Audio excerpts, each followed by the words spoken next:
So, you like fishing with the santee Cooper rig? I bet you use a peg float like this one. Maybe this one. Or even something like this. Which one should you use? Welcome back to Lifetime Angler, guys. So, for as long as I can remember, fishing the santee Cooper rig, it's always been with a little 1.5 inch peg float like this.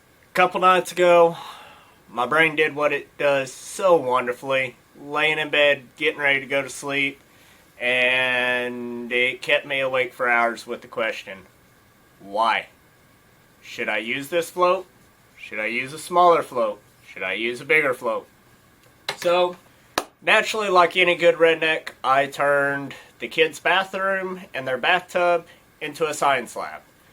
What I did was I went ahead and tested how much weight each of these could hold up so that I could figure out which float do I need. Do I need a big float like this if I'm fishing with just a little bit of dough bait or chicken liver? Or something like this sufficient?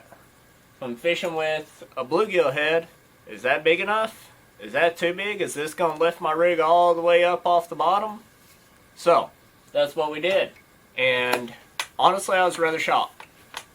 But before we dive into that, because I'm going to make you wait, what we're going to talk about is why does the amount of weight that one of these holds up even matter?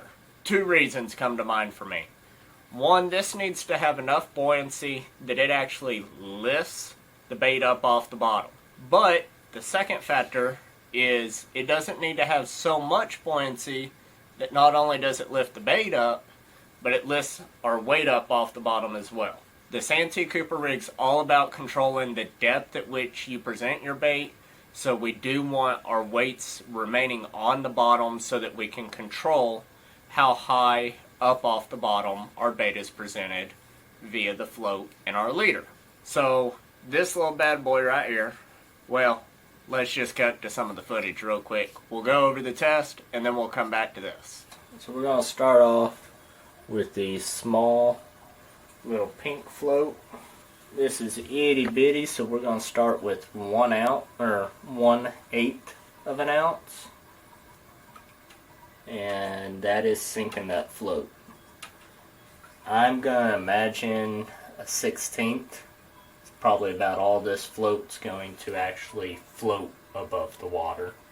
Next, we've got still 1.5 inches, but it is a little wider. Let's see if it'll hold a 1/4 ounce. This one is not holding a 1/4. That one is not holding a 1/4. So let's see if it'll hold the 1/8. So 1/8 of an ounce. It just barely floats it, y'all. So it is sitting under the surface, but not by much. And it will slowly come back up. So the larger 1.5 inch is barely going to hold up a 1/4 of an ounce. So this is about twice the size. It is a 3-inch peg float. That's a 1/4 ounce on there we're going to start with. Floats it without issue. Let's add another 1/4 to it here. Half an ounce, it's still floating it. Alright, 3/4 of an ounce.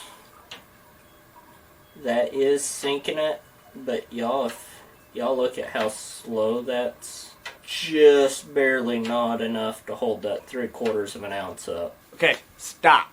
I just turned the kids' bathroom into a science lab so that you didn't have to.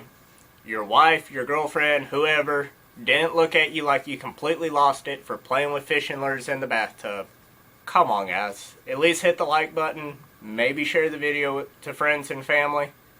Alright, so mini little 1.5 inch peg float. 1/16 of an ounce at best. Might use some of these since I bought them for crappie jigs. So unless it's a floating bait, that's not going to do me any good. Second, good old standby. This only lifted, what was it, 1/8 of an ounce. So at 1/8 of an ounce, this might be good if I'm using something like these little fiber nuggets here. Worms semi-buoyant baits, baits that will sink, but if you give them a little bit, they'll lift up.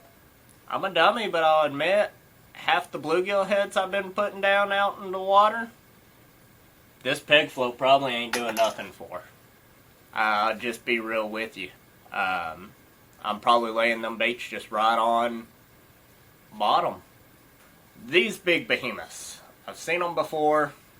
I've always thought they were too big, but this thing only held half an ounce of weight, almost held 3/4. It was very, I guess we'll call it almost neutral buoyancy with 3/4 of an ounce. This is going to be my new standard, whether it's cut bluegill head, little fillet of bluegill, liver, shad, things like that. I think this is where I'm going to go. It's going to have enough buoyancy to get baits up, but still, y'all, I run 1+ ounces of weight with a santee rig. I do like a heavier weight for a santee Cooper rig, just so I know that that weight is making that contact with the bottom and staying put. Especially if you have current, guys, if you're fishing rivers, you probably need to go up from even here, because that current's going to just add to the buoyancy. You need to actually get that up in the water column like what you want it to. Me, I fish a lot of lakes and ponds, not many rivers, so that water current isn't as big of a deal there. Anyway, guys, till next time, y'all stay safe and tight lines.